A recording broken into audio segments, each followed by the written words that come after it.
नमस्कार। श्रीमती मोहरी देवी तापड़िया कन्या महाविद्यालय जसवंतगढ़ के इस यूट्यूब चैनल पर मैं प्रवक्ता हनुमान मगजर में आप सभी विद्यार्थियों का हार्दिक स्वागत और अभिनंदन करता हूं। प्यारे विद्यार्थियों, बीए द्वितीय वर्ष की कक्षा में हिंदी साहित्य विषय के अंतर्गत आधुनिक काव्य क्षमा करना रीतिकालीन काव्य, उसमें कवि वृंद जी के पदों की व्याख्या हम कर रहे हैं। कवि वृंद यानी वृंदावन दास जी, इनका पूरा नाम ये था, वृंदावन दास जी। इनके द्वारा रचित वृंद सतसई से महत्वपूर्ण पदों की व्याख्या कर रहे हैं, यानी इन्होंने जो दोहे लिखे हैं उनकी व्याख्या हम कर रहे हैं।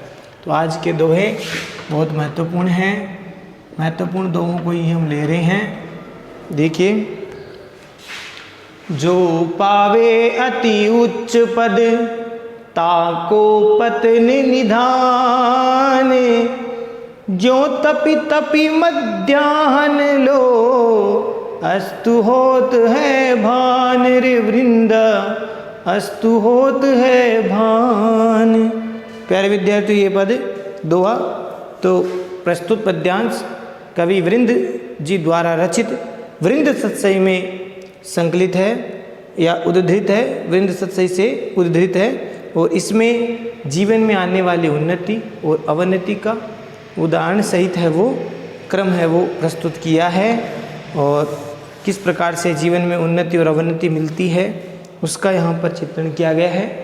शब्दार्थ को देख लेते हैं प्यारे विद्यार्थियों। जो पावे मैंने प्राप्त करता है, जो प्राप्त करता है, उन्नति मैंने अत्यधिक,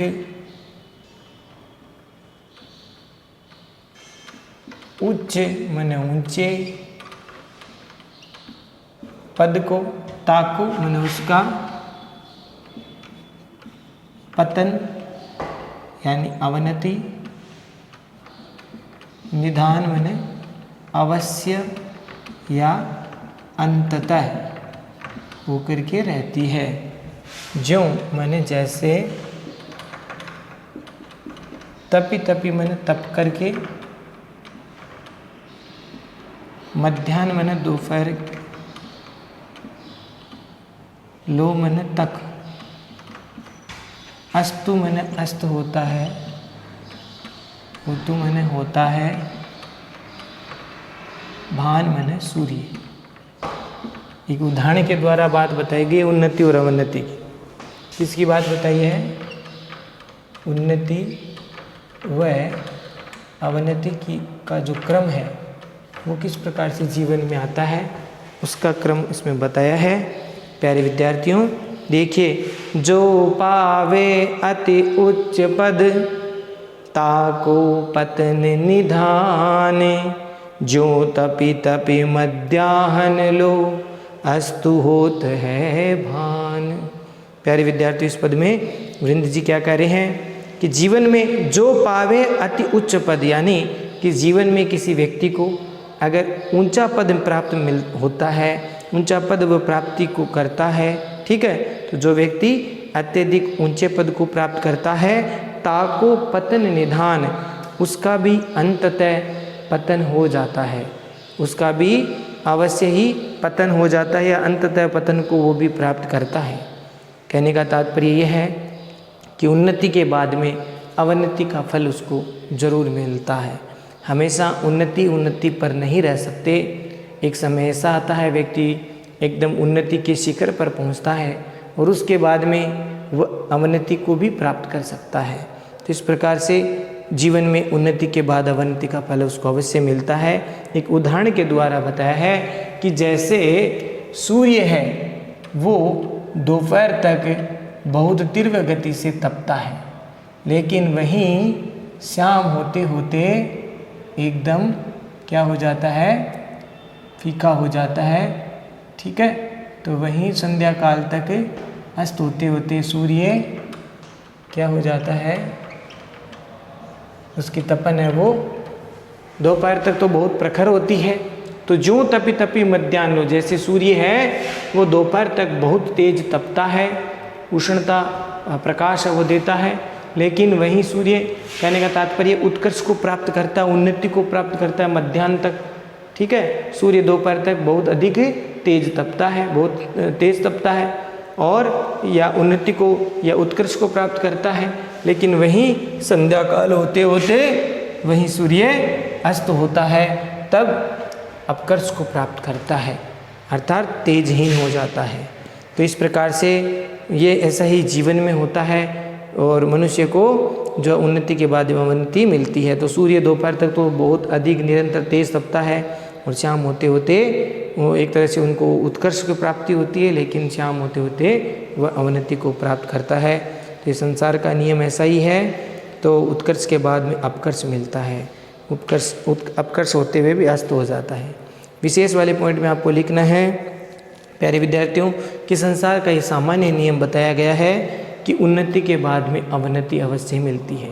सुख के बाद दुख, दुख के बाद सुख, उन्नति के बाद अवनति अवश्य ही मिलती है। इसीलिए किसी भी व्यक्ति को अपने जीवन में उच्च पद प्राप्त कर लेने के बाद में हमें कभी अहंकार नहीं करना चाहिए। अपने ऊंचे पद का कभी भी गुमान, अहंकार, गर्व नहीं करना चाहिए, क्योंकि ये स्थिति स्थायी नहीं है। हमेशा उन्नति के उस पद पर, उन्नति के उस स्थान पर नहीं रह सकता, ये जीवन का सत्य है। तो इसीलिए कवि वृंद जी मनुष्य को प्रेरित करते हुए कह रहे हैं कि अपने जीवन में कभी भी ऊंचा पद प्राप्त करने पर अहंकार नहीं करे, अहंकारहीन होकर के अपने कर्म को करे। इसी भाव की व्यंजना हुई है। अनुप्रास और उदाहरण अलंकार का इसमें प्रयोग हुआ है। प्यारे विद्यार्थियों, अनुप्रास अलंकार और उदाहरण दिया गया है सूर्य का, तो उदाहरण अलंकार है। और भाषा ब्रज है, छंद दोहा है। गुण की बात करें तो सीधा सीधा समझ में आता तो प्रसाद गुण होता है, और पद लालित्य उचित है।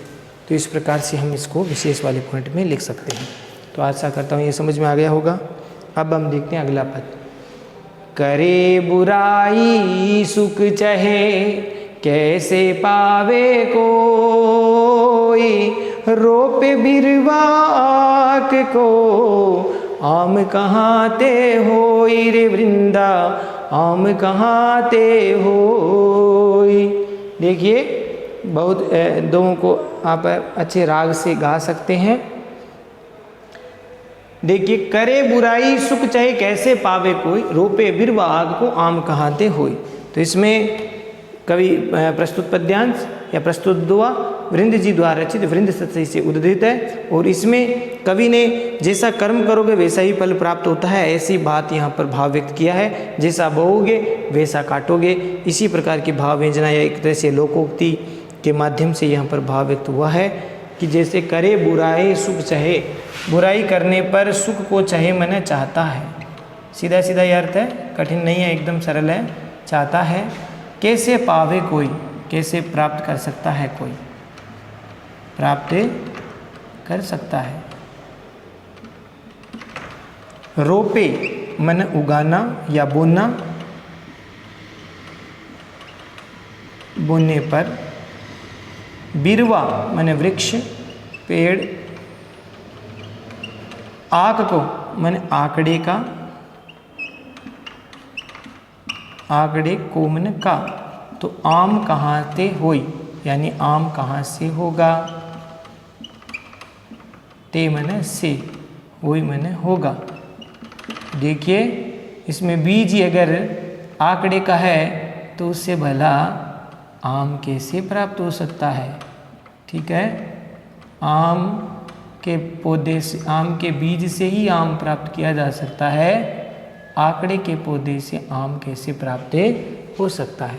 तो इस प्रकार से वृंद जी ने देखिए, इसमें कवि यहाँ पर कह रहे हैं कि कोई व्यक्ति अगर बुराई करता है, दूसरों की बुराई करके सुख प्राप्त करना चाहता है, तो ये कैसे संभव हो सकता है। कोई व्यक्ति अगर दूसरों की बुराई करे और करे बुराई सुख चाहे, यानी दूसरों की बुराई करे और अपना सुख चाहे, दूसरे की बुराई करके और अपना सुख उसको मिलना चाहिए या सुख प्राप्त करना चाहिए, तो उसको कैसे मिल सकता है। कैसे पावे कोई, तो उसको कैसे सुख मिल सकता है। जैसे उदाहरण दिया है, दृष्टांत दिया है कि जैसे रोपे बिरवा आँख को, जैसे आकड़े के पौधे को बोने से या आकड़े के पौधे को बो करके रोप करके उसे आम की प्राप्ति कैसे हो सकती है। आम कहाँ ते हुए, यानी आम वो कहाँ से उसको मिल सकते हैं, आम कैसे उग सकता है। तो इस प्रकार से यह आकड़े के पौधे से आम कभी भी फल आकड़े के पौधे से आम का फल है वो प्राप्त नहीं हो सकता, नहीं मिल सकता। उसी प्रकार से बुराई करके सुख कभी भी प्राप्त नहीं हो सकता। इस संसार में व्यक्ति को हमेशा अच्छे कार्य, अच्छे कर्म, दूसरों की सुख की, दूसरों के शांति की, अच्छे कल्याण की कामना करनी चाहिए। स्वयं की कामना तो सभी करते हैं, लेकिन दूसरों की अगर अच्छे कल्याण की कामना करे, उनको सुखी होने का भाव, अगर उनके सुख से सुखी हुए ऐसा भाव हो तो व्यक्ति जीवन में आनंदित रहता है। उसके मन में तरह तरह की द्वेष भावना नहीं आ सकती। तो लेकिन समस्या यही है कि हम दूसरों की बुराई करते हैं और खुद सुख प्राप्त करना चाहते हैं। ऐसा कभी भी नहीं हो सकता। जैसा कर्म करोगे, जैसा बोओगे वैसा ही काटोगे। तो इस प्रकार का ये नियम है, प्रकृति का भी यही नियम है। इसीलिए मनुष्य को अपने जीवन में अच्छे कर्म करने चाहिए, तभी उसको सुख की प्राप्ति होती है ना। तो इस प्रकार से हमें एक दुआ याद आ रहा है प्यारे विद्यार्थियों कि 4 वेद 6 शास्त्र में बात मिली है 2। 4 वेद 6 शास्त्र में बात मिली है 2। सुख दिया सुख होत है, दुख दिया दुख होत। सुख दिया सुख होत है, दुख दिया दुख होत। कि 4 वेद और 6 शास्त्रों में यही बात, 2 बातें मुख्यतः मिली है। उनका सार तत्व यही है कि किसी को सुख देंगे तो सुख की प्राप्ति होगी, और किसी के साथ बुरा चाहेंगे तो स्वयं को ही बुरा मिलेगा। किसी के लिए गड्ढा खोदेंगे तो स्वयं ही उस गड्ढे में गिरेंगे। ऐसा ही भाव इस पद में वृंद जी ने बताया है। विशेष वाले पॉइंट में आपको लिखना कि सुख प्राप्त करने के लिए हमेशा भलाई के कार्य करने चाहिए, ठीक है। क्योंकि जैसा हम बीज बोते हैं वैसा ही फल हमें फसल काटने को मिलेगी। इस प्रकार से हमें अच्छे कार्य करने चाहिए। अलंकारों की बात करें तो अनुप्रास और साथ ही साथ काव्यलिंग अलंकार भी है, और इसके साथ दृष्टांत दिया कवि ने किसका, आम, आंकड़े का और आम का, तो इसलिए यहाँ पर दृष्टांत अलंकार भी है।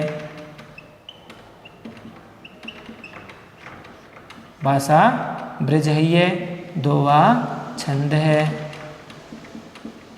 सरलता से समझ में आ रहा है तो प्रसाद गुण है। अब देखिए अगला दोहा हम देखते हैं। धन अरु जीवन को गर्भ कबहु करिए नाई। देखत ही मिट जात है ज्यों बादर की छाई। वृंद ज्यों बादर की छाई। बहुत सुंदर सुंदर वृंद जी ने पद लिखे हैं, दोहे लिखे हैं। 2 ही पंक्तियों में बहुत बड़ी बात वो कह देते हैं। इस प्रकार से कवि है वो वास्तव में भगवान का ही स्वरूप है, और बहुत सारे जो है बातों को, बहुत सारी पंक्तियों में लिखने वाली बातों को संक्षिप्त में कह देने का ये प्रतिभा कवियों में होती है। तो वास्तव में सत ऐसे कवियों को हम नमन करते हैं। ऐसी ठाती पर हम गर्व करते हैं कि ऐसे हमारे यहाँ भारत देश में कवि हुए हैं। देखिए प्रस्तुत पद्यांश कवि वृंद जी द्वारा रचित वृंद सत्सई से उद्धृत है, और इसमें कवि ने मनुष्य को अपने जीवन में कभी भी अहंकार गर्व नहीं करने की बात कही है, उपदेश दिया है। और ये कहा है कि मनुष्य के जीवन में धन और जीवन, मनुष्य का जो जीवन है और जो धन है वो क्या है, नश्वर है, क्षण भंगुर है, इसलिए उस पर गर्व नहीं करना चाहिए। तो एक बार हम इसको देख लेते हैं शब्दा। धन अरु, अरु का अर्थ होता है और, जीवन को माने जीवन का, गर्व घमंड, गर्व अहंकार, कबहु मन कभी भी, करिए नहीं मन करना नहीं चाहिए, कभी भी करना नहीं चाहिए। देखत ही मन देखते ही, मिट जात है मन मिट जाता है, ज्यों मन जैसे बादल मन बादल में, छाई मन छाया। जैसे बादल की छाया देखते देखते ही मिट जाती है। कोई जैसे सूर्य इन बादलों की ओट में हो और सोचते कोई व्यक्ति कि इन बादलों की छाया में मैं कुछ दिन विश्राम कर लूँ कुछ देर, तो ऐसा संभव नहीं है। बादल की छाया कभी भी स्थिर नहीं रहती, तो कुछ ही क्षणों में वो नष्ट हो जाती है। देखिए प्यारे विद्यार्थियों, कवि यहाँ पर कह रहे हैं कि धन अरु जीवन को गर्भ कबहू करिए नाई, देखत ही मिट जात है जो बादल की छाई। देखो यहाँ पर कवि वृंद जी मनुष्य को उपदेश देते हुए कह रहे हैं कि धन और जीवन का गर्व कभी भी मनुष्य को नहीं करना चाहिए, कि व्यक्ति को अपने जीवन में व्यक्ति को कभी भी धन दौलत का और जीवन का कभी गर्व नहीं करना चाहिए, घमंड नहीं करना चाहिए। क्योंकि धन और दौलत, ये सुख और संपन्नता, वैभव, ये कुछ दिनों में उसी प्रकार से नष्ट हो जाती है जैसे देखत ही मिट जाता है जो बादल की छाया। जैसे बादल की छाया कुछ ही क्षणों में, कुछ ही समय में मिट जाती है। अर्थात बादल की छाया कभी भी आपको छाया नहीं दे सकती, बादल की छाया वो आपको शीतलता नहीं दे सकती। तो बादल की छाया की तरह ही ये धन और ये जो जीवन है वो संपन्नता है, सुख शांति, सुख संपन्नता है, वैभव है, वह कुछ ही दिनों में उसी प्रकार से समाप्त हो जाते हैं। जैसे बादल की छाया कुछ ही क्षणों में समाप्त हो जाती है, ऐसे धन और जीवन भी कुछ ही क्षणों में या कुछ समय में समाप्त हो जाते हैं। क्योंकि जीवन और धन क्षणिक है, नाशवान है, नश्वर है, इसीलिए कभी भी इसका घमंड नहीं करना चाहिए। जैसे प्यारे विद्यार्थियों, एक मुझे एक भजन याद आ रहा है कि कवि ने कहा है, संतों ने कहा है प्यारे विद्यार्थियों कि मत कर कायारो अभिमान, मत कर मायारो अभिमान, काया गार सी काची, काया गार सी काची, काया गार सी काचीक जैसे ओस का मोती, झोंका पवन का लग जाए, जप का पवन का लग जाए, काया गार सी काची, काया दूर हो जासी। तो इस प्रकार से इस भजन में बहुत सुंदर बात कही है कि मनुष्य को कभी भी धन का, माया का, जीवन का, कभी भी शरीर का घमंड नहीं करना चाहिए। ये तो ओस की बूंद की तरह क्षणिक है और शीघ्र ही नष्ट होने वाली है। इसलिए मनुष्य को अपने जीवन में कभी भी शरीर का, जीवन का, धन का घमंड नहीं करना चाहिए। हमेशा अपने आप को जो है निम्न नहीं समझना चाहिए। इस भाव अगर रखेंगे तो अहंकार की भावना नहीं आती।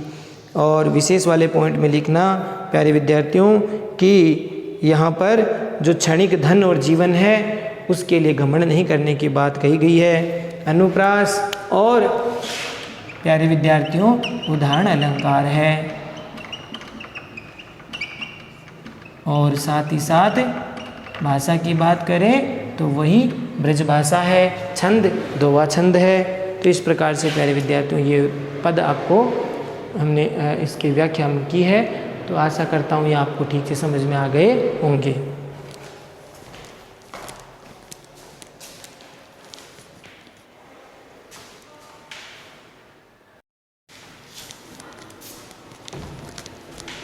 प्यारे विद्यार्थियों आज के लिए बस इतना ही। अगले वीडियो में पुनः उपस्थित होंगे वृंद जी के आगे के महत्वपूर्ण दोहों की व्याख्या को लेकर के।